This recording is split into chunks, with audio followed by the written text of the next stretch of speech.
الملائكة إني جاعل في الأرض خليفة صدق الله العلي العظيم سبحان ربك رب العزة عما يصفون وسلام على المرسلين والحمد لله رب العالمين اللهم صل على سيدنا محمد وعلى آل سيدنا محمد وبارك وسلم اللهم صل على سيدنا محمد وعلى آل سيدنا محمد وبارك وسلم اللهم صل على سيدنا محمد وعلى آل سيدنا محمد وبارك وسلم. محترم بزرگوں، عزیز دوستوں، اللہ تعالیٰ نے ہمیں جس دین کے لیے منتخب فرمایا ہے اسے دین اسلام کہا جاتا ہے. ان الدین عند اللہ الاسلام. اسلام ایک ایسا عظیم دین ہے، اسلام ایک ایسا جامع مذہب ہے، اسلام اتنا وسعت اپنے اندر رکھتا ہے کہ آج مسلمانوں کو بھی اسلام کے جامعیت کے بارے میں اور اس کی ہماگیریت کے بارے میں بصیرت نہیں ہے، گہرائی نہیں ہے. آج مسلمان دین نماز کو سمجھتا ہے، دین مسجد کو سمجھتا ہے، دین رمضان آئے تو روزے رکھنے اور حج کا وقت آئے تو حج کرنے کو سمجھتا ہے. اس سے اوپر وہ دین کو نہیں سمجھتا. آج کے جمعے میں مسلمانوں کو یہ بتانے اور سمجھانے کی ضرورت محسوس کی گئی کہ دین صرف نماز، روزہ، صدقہ، خیرات، حج، عمرے اور بس ان عبادات ہی کا نام نہیں ہے، بلکہ دین کا دائرہ اس سے بھی کہیں زیادہ پھیلا ہوا ہے. دین کا جو نیٹ ورک ہے بہت پھیلاؤ ہے، اس کے اندر دین کے نیٹ ورک کے اندر بہت پھیلاؤ ہے. اس کو آج مسلمان نے ایک مخصوص دائرے کے اندر محدود کر کے رکھ دیا.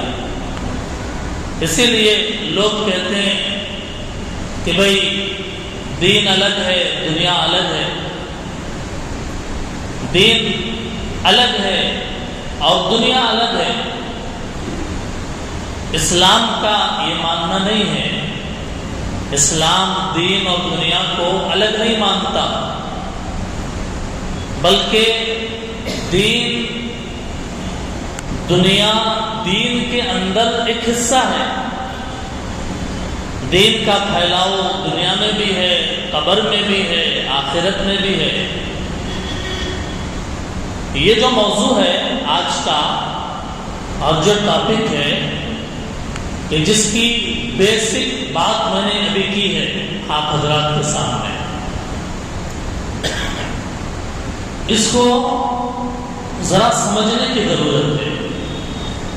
تقریریں جو ہوتی ہے، جوشیلی تقریریں اور جذبات کو بھڑکانے والی تقریریں، اس کے اندر جنرل باتیں ہوتی ہیں، لیکن آج کی جو تقریر ہے وہ تھوڑا اس حیثیت سے الگ ہے کہ انسان کے ذہن و دماغ پر جو جہالت کے پردے پڑے ہوئے ہیں، ذہن کے اوپر جو جہالت چھائی ہوئی ہے، ان پردوں کو ہٹانے اور اس تنگ نظری اور کم نظری جو دین اور اسلام کے بارے میں لوگ سمجھتے ہیں، اس کی ایک ادنا سی کوشش ہے۔ آج کے بیان کا عنوان کیا ہے؟ اسلامی تعلیمات اور نظام سیاست۔ پہلے میں نے یہ عنوان طے کیا تھا، پالیٹکس اور اسلام۔ یہ عنوان میں نے پہلے سوچا تھا،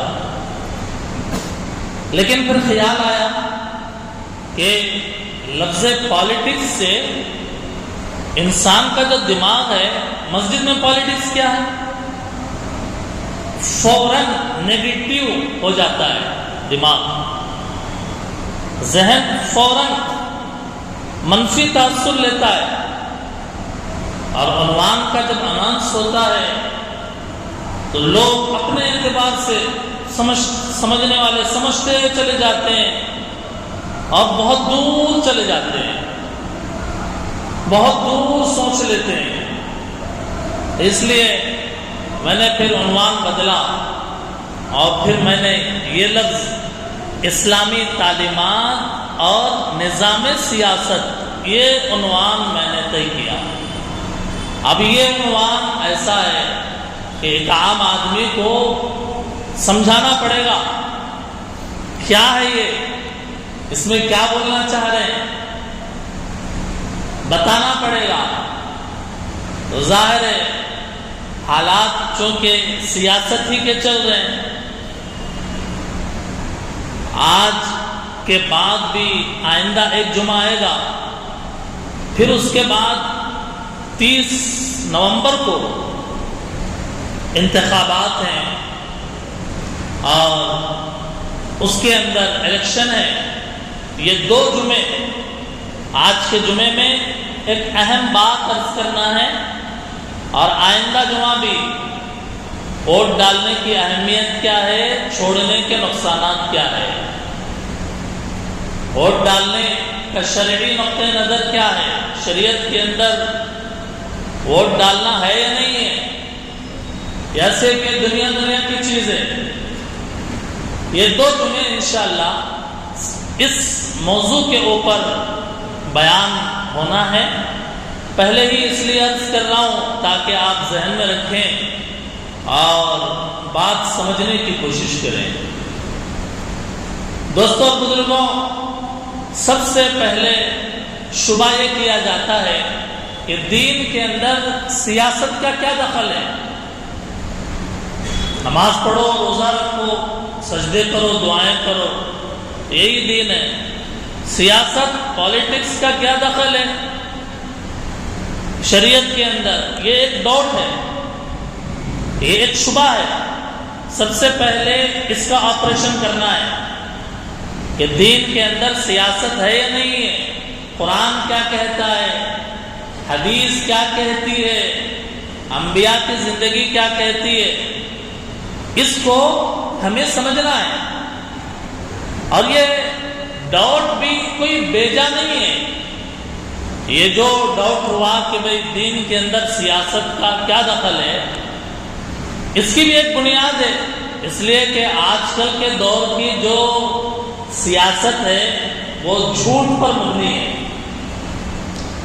آج کل کے دور کا کہ جو سیاست ہے، فریب، دھوکہ، جھوٹے وعدے، خیانت، غداری، یہ سب چیزوں کا، بے عنوانی، رشوت خوری، ایک ڈھیر سارے خرابیاں آ گئی، اس لیے ذہن کے اندر آیا کہ دین کا سیاست سے کوئی تعلق نہیں ہوگا۔ حالانکہ یہ بات ایک مسلمان ہونے کا ناطے، الیکشن ہو یا نہ ہو یہ بات کی بات ہے، ایک مسلمان ہونے کے ناطے ہر مسلمان کے سمجھنے کی ہے کہ دین میں، قرآن و حدیث میں کیا سیاست کا تصور ہے؟ تو ظاہر ہے اس کا جواب اب دینے لگا ہوں، جو ڈاؤٹ پریڈیٹ ہو گیا تھا اس کا میں جواب دینے لگا ہوں کہ اسلام ایک جامع دین ہے، ایک مکمل دین ہے، وہ صرف عبادات تک محدود نہیں ہے، عبادات سے آگے بھی اس کا جہاں ہے۔ ایک انسان کیسے زندگی گزارے، ایک آدمی کیسے زندگی گزارے، اس کی رہنمائی موجود ہے شریعت میں۔ میاں بیوی دو لوگ کیسے زندگی گزارے، اس کی گائیڈنس بھی موجود ہے شریعت میں۔ ایک گھر، ایک خاندان، ایک فیملی کیسے زندگی گزارے، اس کی رہنمائی بھی موجود ہے۔ ایک محلہ، ایک بستی، ایک صوبہ، ایک تعلقہ، ایک اسٹیٹ، ایک ملک، لوگوں کی سوسائٹی، مسلمانوں کی سوسائٹی اور تمام انسانوں کی، مختلف مذاہب والوں کی سوسائٹی، ان کے لیے بھی شریعت کے اندر رہنمائی موجود ہے۔ قرآن اور حدیث کے اندر اس کے بھی احکام بیان کیے گئے ہیں۔ یہ بات میں نے عرض کی ہے، اور آگے ایک اور نقطہ بڑھا لیجئے۔ اللہ پاک اپنے بندے کو پاک دیکھنا چاہتے ہیں، اللہ اپنے بندے کی زبان کو پاک دیکھنا چاہتے ہیں، اس کی زندگی کو پاک دیکھنا چاہتے ہیں، اس کی زبان کو پاک دیکھنا چاہتے ہیں، اس کے کردار کو پاک دیکھنا چاہتے ہیں، گندگی نہیں چاہتے۔ اللہ انسان کی زندگی میں پاکیزگی چاہتے ہیں، گندگی نہیں چاہتے، جھوٹ نہیں چاہتے، خیانت نہیں چاہتے۔ جیسے اللہ ایک انسان کو پاک دیکھنا چاہتے ہیں، ایک گھر کو اللہ پاک دیکھنا چاہتے ہیں، پاکیزگی چاہتے ہیں، ایک سماج کو، ایک بستی کو، ایک شہر کو، ایک صوبے، اسٹیٹ، ایک ملک، پوری دنیا کو اللہ کیا چاہتے ہیں؟ پاک دیکھنا چاہتے ہیں۔ چنانچہ اسلام کے جتنے شعبے ہیں ہر ایک کے اندر یہ پاکیزگی مطلوب ہے۔ چنانچہ اللہ تعالی حکومت کو بھی پاک دیکھنا چاہتے ہیں۔ یہ ایک دوسرا نقطہ ہے، میں نے اضافہ کیا ہے۔ تو اب اس کا خلاصہ نچوڑ میں بیان کر رہا ہوں۔ اسلام دین بھی ہے، دنیا بھی ہے، دنیا سے الگ کوئی چیز نہیں ہے۔ اسلام دین بھی ہے، دنیا بھی ہے، عبادت بھی ہے اسلام، اور اسلام میں سیاست بھی ہے۔ سمجھیں اس کو، اسلام میں عدالت بھی ہے، زندگی کا ہر پہلو اسلام کے اندر موجود ہے۔ اسلام کے اندر اصول جہاں بانی، اصول حکمرانی موجود ہے، اصول سیاست موجود ہے۔ ذہن کو کشادہ کرتے جائیے گا، اسلام کے اندر ہر طرح کی رہنمائی موجود ہے۔ آپ کہیں گے دلیل دیجئے۔ دین دنیا ایک ہی ہے، الگ الگ نہیں ہے۔ اس پہ دلیل، ریفرنس، حوالہ۔ آئیے ہم قرآن کریم کے اوراق کھولتے ہیں۔ قرآن کریم کے اندر آیت ہے کہ حاکم صرف اللہ ہے، ان الحکم الا للہ. حاکم کون ہے؟ صرف اللہ. اور انسان کے بارے میں اللہ نے کہا انی جاعل فی الارض خلیفہ، زمین میں اپنا ایک نائب بنا رہا ہوں. اللہ حکم دینے والے، اس حکم کو دنیا میں نافذ کرنے کے لیے انسان کو نائب اور خلیفہ بنایا گیا. یہ ایک دلیل. چنانچہ دنیا کے اندر اگر حکومت چلا رہے ہیں لوگ تو انسان کو اللہ تعالیٰ نے اپنا نائب بنا کر بھیجا ہے. حکم اللہ کا چلتا ہے، حاکم صرف اللہ ہے. دلیل کو کیچ کیجئے گا، حاکم صرف اللہ، اور اس حکم کو دنیا میں امپلیمنٹ کرنے کے لیے گویا انسان کو اللہ کا خلیفہ نائب بنایا گیا. یہ ایک دلیل قرآن کی. آئیے دوسری دلیل. اللہ تعالیٰ نے حضرت داؤد علیہ السلام سے کہا یا داؤد انا جعلناک خلیفۃ فی الارض، اے داؤد ہم نے تمہیں زمین میں اپنا نائب بنایا، اپنا خلیفہ بنایا. اللہ کے حکم کو نافذ کرنا ہے. قرآن میں اللہ کہہ رہے ہیں کہ انسان خلیفہ ہے، نائب ہے اللہ کے احکام کو نافذ کرنے کے لیے. تیسری دلیل، حضرت سلیمان علیہ السلام کو اللہ تعالیٰ نے بادشاہت عطا فرمائی. بادشاہت یعنی حکومت، بادشاہت یعنی سلطنت، بادشاہت یعنی سیاست.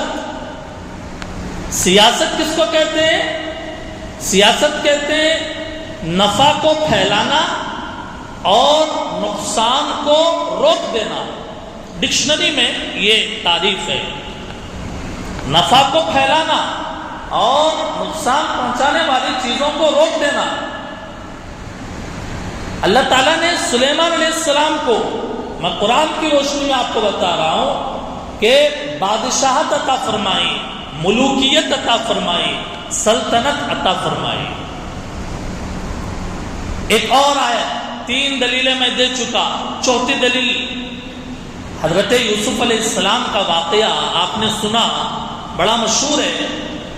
جب قید خانے سے آپ باہر نکلے، مصر کے دربار میں بادشاہ کے سامنے کھڑے ہو گئے اور بادشاہ کے خواب کی تعبیر بتائی. اب واقعہ کیا ہے تفصیل میں جانے کا موقع نہیں ہے. بادشاہ پریشان ہو گیا کہ کیسے میں حکومت چلاؤں. اس وقت میں وقت کا پیغمبر یوسف، حضرت یوسف علیہ السلام بادشاہ سے کیا کہہ رہے ہیں؟ مجھے آپ خزانے کا وزیر بنا دیجئے، وزیر خزانہ بنا دیجئے آپ مجھے. قرآن کی آیت کیا ہے؟ قال اجعلنی علی خزائن الارض، آپ مجھے زمین کا کے خزانوں کا مالک بنائیے، وزیر خزانہ بنائیے. بادشاہ نے آپ کو بنا دیا. دیکھیے یہاں پر سلیمان علیہ السلام، داؤد علیہ السلام اور حضرت یوسف علیہ السلام بھی حکومت کر رہے ہیں. پتہ یہ چلا کہ جبکہ وہ پیغمبر ہیں، نبی ہیں، پتہ یہ چلا حکومت، سلطنت اور دین اور دنیا الگ نہیں ہے بلکہ ایک ہے. دین اور دنیا الگ نہیں ہے. وقت کا پیغمبر دیندار بھی ہے، سیاست داں بھی ہے، حکمران بھی ہے، بادشاہ بھی ہے. اللہ کرے میری بات سمجھیں آپ. اور جو دلائل میں نے پیش کیے ہیں قرآن کی روشنی میں، اس کے پیش کرنے کے بعد آئیے بخاری کی ایک روایت. بخاری شریف میں اللہ کے نبی علیہ السلام نے فرمایا کانت بنو اسرائیل تسوسهم الانبیاء، بنی اسرائیل پر بنی اسرائیل کے نبی سیاست یعنی قیادت کرتے تھے. بنی اسرائیل کے نبی کیا کرتے تھے؟ قیادت، سیاست کرتے تھے. ایک نبی چلے جاتے، دوسرے نبی اس کی جگہ پہ آ جاتے اور وہ پورے بنی اسرائیل کو ہینڈل کرتے، قیادت کرتے، سیاست کرتے. لفظ کیا آیا بخاری میں؟ تسوسهم الانبیاء. سیاست سے تسوسهم الانبیاء. پتہ یہ چلا کہ انبیاء اکرام علیہ السلام کے ذریعے سے اللہ تعالیٰ نے دنیا میں دنیا کا جو نظام ہے، نظام حکمرانی، نظام حکومت کا کنٹرول، یہ سب ان کے حوالے کر دیا تھا. حضرات انبیاء اکرام علیہ السلام کو. چنانچہ یہ بخاری شریف کی روایت کے ذریعے سے میں نے آپ کو بتایا کہ دین اور دنیا الگ نہیں ہے، بلکہ جو سیاسی معاملات ہیں اس میں دین کا بھی بڑا حصہ ہے، بلکہ حکومتیں، یہ سب سلطنتیں دین کے تابع ہیں. یہ تو اسلام کا نقطہ نظر ہے. یہ نظریہ دنیا دین سے الگ نہیں ہے بلکہ ایک ہے. یہ نظریہ اسلام کا ہے. اس پر آپ جتنے چاہے مجھ سے دلائل لے لیجیے گا. یہ پریشانی کب کھڑی ہوئی کہ یہ کب سمجھا جانے لگا کہ دین الگ اور دنیا الگ؟ دین اور دنیا کے الگ کا جو خیال ہے، تصور ہے، اللہ کے نبی علیہ السلام کے دنیا میں آنے سے پہلے دو نظریے تھے. اللہ کے نبی کے دنیا میں آنے سے پہلے دو نظریے. عبادت اگر کرنا ہے تو رہبانیت. عبادت اگر کرنا ہے رہبانیت. رہبانیت کا مطلب بیوی بچوں کو خیرآباد کہو، جنگل کی طرف نکل جاؤ اور بس اللہ اللہ اللہ اللہ کرتے رہو. اللہ کے نبی کے آنے سے پہلے یہ تصور تھا. ایک تصور یہ. دوسرا تصور یہ کہ اگر حکومت اگر کرنا ہے تو بادشاہت کی طرف چلے جاؤ. عبادت کرنا ہے رہبانیت کی طرف، حکومت کرنا ہے تو بادشاہت کی طرف. یہ دو خیالات تھے. حضور علیہ السلام جب آئے یہ فرق کو مٹایا، رہبانیت کو ناجائز کہا کہ ایک آدمی اپنے بیوی بچوں کو چھوڑ کر جنگل کی طرف نکل جائے اللہ اللہ کرے، یہ کوئی اسلام نہیں ہے. اللہ کے نبی نے یہ بات سمجھائی اور اللہ کے نبی نے یہ نظریہ دیا. اللہ کے نبی نے یہ نظریہ دیا کہ دین الگ دنیا الگ نہیں ہے. دین الگ اور دنیا الگ نہیں ہے، بلکہ وہ ایک ہی سکے کے دو پہلو ہیں. اللہ کے نبی نے سمجھایا اقتدار اعلیٰ صرف اللہ، بادشاہ صرف اللہ، اور تمام انسان اللہ کے بندے اور غلام ہیں. قرآن کے اندر اللہ کے نبی نے فرمایا، کیا کہا؟ وہی اللہ جو آسمان میں معبود ہے وہی زمین میں بھی معبود ہے. اللہ صرف آسمان کے معبود زمین کے معبود نہیں، ایسا نہیں، بلکہ آسمان میں بھی اللہ ہی معبود، زمین میں بھی اللہ ہی معبود. یہ قرآن کی آیت کا ترجمہ. دوسری آیت، جس نے پیدا کیا ہے اس کی مخلوق پر حکم بھی اسی کا چلے گا، یعنی حکومت بھی اللہ ہی کی چلے گی. یہ غلط فہمی دین اور دنیا کے الگ الگ ہونے کی یہ جن لوگوں نے پھیلائی ہے، یہ مستشرقین نے پھیلائی ہے. مستشرق کس کو کہتے ہیں؟ مستشرق کہتے ہیں مسلمان نہیں ہے لیکن قرآن اور حدیث کا علم حاصل کرتا ہے. مسلمان نہیں ہے لیکن بڑا عالم بن گیا، مسلمان نہیں ہے، یعنی ایک ڈگری اس نے لے لیا. اسلامیات پر ڈگری جو حاصل کیا حالانکہ وہ مسلمان نہیں ہے، اس کو کہتے ہیں مستشرق۔ برطانیہ کا ایک مستشرق تھا 20ویں صدی میں، اس نے ایک کتاب لکھی، محمد پروفٹ اینڈ اسٹیٹس مین، ایک کتاب اس نے لکھی۔ اس کے اندر اس نے ثابت کیا کہ حضور صلی اللہ علیہ وسلم مکے میں تھے تو ایک روحانی پیغمبر تھے، مدینے میں آئے تو حضور صلی اللہ علیہ وسلم ایک عامر لیڈر بن گئے، حالانکہ اس کے اس خیال سے ہم متفق نہیں ہیں۔ اس نے دنیا والوں میں یہ بات پھیلائی، حالانکہ اس کو کنڈم کیا گیا، یعنی اس کی مذمت کی گئی۔ یہ خیال کہ حضور صرف وہاں روحانی پیشوا تھے اور یہاں نہیں، یہ غلط ہے۔ حضور علیہ السلام ایک ہی وقت میں نبی بھی تھے، حاکم بھی تھے۔ نبی صلی اللہ علیہ وسلم ایک ہی وقت میں روحانی پیشوا بھی تھے اور نبی علیہ السلام قائد بھی تھے، یعنی آپ حکم بھی دیتے تھے۔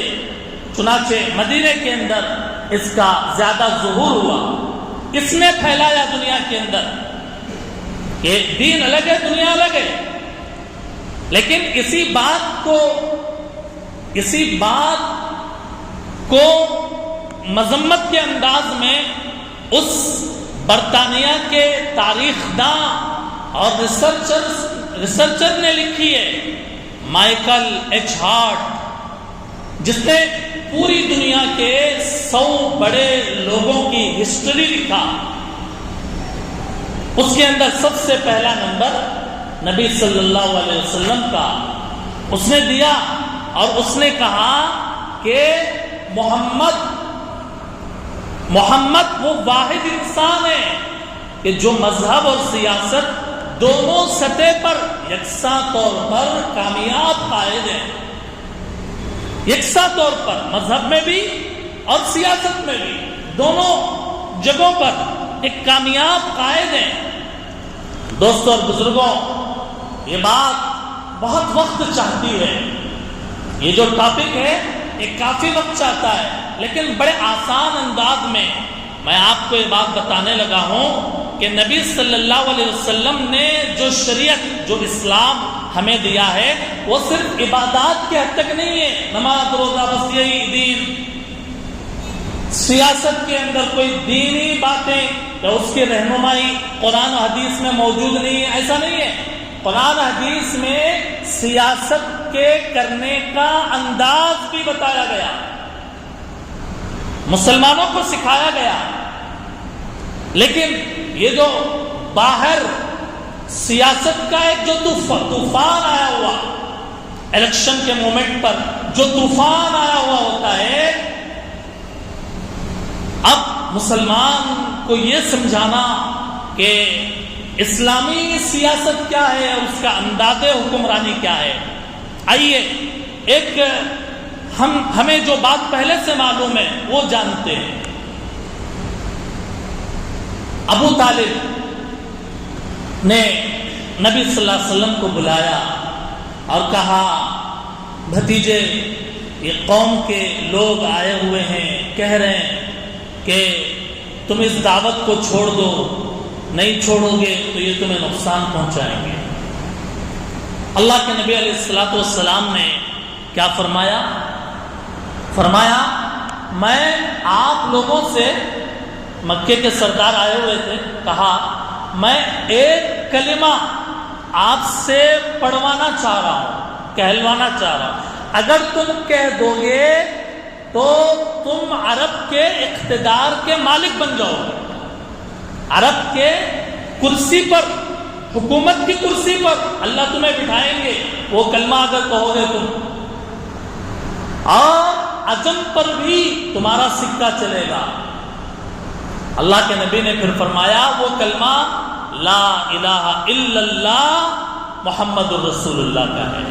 اللہ کے نبی یہ بتانا چاہتے تھے کہ دنیا کا لا الہ الا اللہ پڑھنے سے جیسے آخرت میں جنت ملے گی، آخرت میں جنت ملے گی، اللہ کے نبی یہ چاہتے تھے کہ لوگوں کو بتایا جائے کہ لا الہ الا اللہ پر عمل کرنے سے تمہیں دنیا کی کرسی بھی ملے گی، تمہیں دنیا کا اقتدار بھی ملے گا۔ اور پھر اللہ تعالیٰ نے اللہ کے نبی کے بعد حضرت عمر رضی اللہ تعالیٰ عنہ کو گویا کتنے بڑے حصے زمین کے اوپر سیاست کرنے والا بنایا، حاکم بنایا۔ حضرت عمر رضی اللہ تعالیٰ 22 لاکھ مربع میل پر حکومت کرنے والے وہ خلیفہ تھے کہ جنہوں کلمہ پڑھا اللہ نے انہیں یہ دولت عطا فرمائی۔ یہ بات سمجھنے کی ہے کہ اسلام ایک پاکیزہ دین ہے، اسلام کے اندر ہٹلرزم نہیں ہے، اسلام کے اندر ڈکٹیٹرشپ نہیں ہے، اسلام کے ہاتھوں میں انصاف کا جھنڈا ہے۔ وقت کا خلیفہ منبر پر کھڑے ہو کر اگر بیان کر رہا ہے، ایک عام دیہات کے آدمی کو بھی اختیار دیا گیا کہ وہ اٹھتا اور کہتا عمر غنیمت میں تو ایک چادر تمہیں ملے تھی، یہ دوسری چادر کہاں سے لی تم نے؟ یہ دوسری چادر جو تم نے اوڑھی ہے وہ کہاں سے لی؟ عمر سے سوال کرتا۔ حضرت عمر رضی اللہ تعالیٰ عنہ کے دربار میں ایک دیہات کا رہنے والا مصر کے گورنر کے خلاف شکایت کرتا کہ عمر آپ کے مصر کے گورنر ہم پر زیادتی کرتا ہے۔ عمر رضی اللہ تعالیٰ عنہ نے جو فرمایا اور جو بات کہی ہے، آپ نے کہا کہ کب سے تم نے، گورنر سے کہا عمر رضی اللہ تعالیٰ عنہ نے، کب سے تم نے لوگوں کو غلام بنانا شروع کیا ہے؟ ان کی ماؤں نے تو انہیں آزاد پیدا کیا تھا۔ انصاف، محمد رسول اللہ صلی اللہ علیہ وسلم کی حکومت اور سیاست ایسی پاک تھی کہ اللہ کے نبی کہتے تھے اگر محمد کی بیٹی فاطمہ بھی چوری کرے گی اس کے ہاتھ بھی کاٹے جائیں گے۔ محمد کی بیٹی فاطمہ اگر چوری کرے گی اس کے ہاتھ بھی کاٹے جائیں گے۔ انصاف کا وہ آلہ آسمان کو چھوتا، جو انصاف کا ترازو تھا، جو محمد رسول اللہ صلی اللہ علیہ وسلم نے قائم کیا تھا۔ فرمایا اسلامی سیاست کا یہ سنہرا اصول تھا۔ سنہرا اصول کیا؟ سنہرا اصول یہ کہ ایک آدمی پر دوسرے آدمی کی جان، مال، عزت، آبرو یہ محترم ہے۔ کسی کو اختیار نہیں ہے کہ دوسرے کو مارے، کسی کو اختیار نہیں ہے کہ دوسرے کی بے عزتی کرے، کسی کو اختیار نہیں ہے کہ دوسرے کو قتل کرے۔ آج کی سیاست میں یہ چیز عام ہے، دنیا کی آج کی سیاست میں یہ چیز عام ہے۔ قتل کر دینا، فراڈ کر دینا، دھوکہ دے دینا اور جھوٹ بول دینا، دوسرے کی عزت اچھال دینا اسلامی سیاست کا ایک پاکیزہ اصول ہے۔ اللہ کے نبی نے فرمایا ایک انسان کی عزت بھی محترم ہے، اس کی جان بھی محترم ہے۔ اسلامی سیاست کا اصول ہے تمہیں اگر ذمہ دار بنایا گیا، قیامت کے دن تم سے پوچھا جائے گا کہ تم نے اپنی رعایا کے ساتھ کیا کیا۔ اسی لیے روتے تھے عمر ابن عبدالعزیز اور عمر فاروق رضی اللہ تعالیٰ عنہ، کہتے تھے دریائے فرات کے کنارے پر اگر ایک جانور، ایک کتا بھی اگر بھوک سے مر جائے گا قیامت کے دن مجھ سے پوچھو گے۔ عجیب طرح کا اسلام کے اندر سیاست کے جو اصول بیان کیے گئے ہیں، ظاہر دوستوں اور بزرگوں ایک عظیم اصول اور پاکیزہ اصول ہے۔ بات طویل ہے لیکن وقت اجازت نہیں دیتا۔ میں امید کرتا ہوں کہ قرآن، بخاری اور تاریخ کے جن کتابوں کے روشنی میں نے یہ بات کہی ہے کہ اسلام بڑا جامع مذہب ہے. اسلام کے اندر دین بھی ہے، دنیا بھی ہے. اسلام صرف نماز روزہ اس کا نام نہیں ہے، بلکہ اس سے آگے بھی جہاں اور ہے. اسی لیے کہا شاعر نے، جدا ہو اگر دین سے سیاست، جدا ہو دین سے سیاست تو رہ جاتی ہے چنگیزی. اگر دین سیاست علیحدہ ہو جائیں، چنگیزی پناہ، ہٹلر پناہ باقی رہ جاتا ہے، ظلم و بربریت باقی رہ جاتی ہے. میں آپ کو دعوت دیتا ہوں اخیر میں اپنی بات ختم کرتے ہوئے اس موضوع پر جسٹس حضرت مولانا شیخ الاسلام مفتی تقی عثمانی صاحب دامت برکاتہم العالیہ کی کتاب ہے اسلام اور سیاست کے عنوان کے اوپر. آپ وہ کتاب لیں، پڑھیں اس کو، جس کے اندر پورے اسلامی اور پوری دنیا کے تاریخ کے اندر سیاست کا جو عالمگیر پیمانہ ہے وہ بیان کر کے یہ ثابت کیا گیا کہ اسلام قرآن حدیث کے اندر، رسول اللہ کی زندگی کے اندر ہر طرح کی رہنمائی موجود ہے. ایک قائد کے لیے، ایک لیڈر کے لیے، ایک ذمہ دار کے لیے کیا وہ کرے اور کیا نہ کرے، یہ ساری تفصیلات موجود ہیں. اور انہی تفصیلات و تعلیمات اور اسلامی تعلیمات کے اندر عمر رضی اللہ تعالیٰ نے اپنے آپ کو بھلا دیا تو 22 لاکھ مربع کلومیٹر کے میل کے حکمران بن گئے. اور آپ کے انصاف، عدل کا چرچا آج تک زندہ ہے اور قیامت تک زندہ رہے گا. اللہ تعالیٰ یہ بات سمجھنے کی توفیق عطا فرمائے. وآخر دعوانا ان الحمد للہ رب العالمین.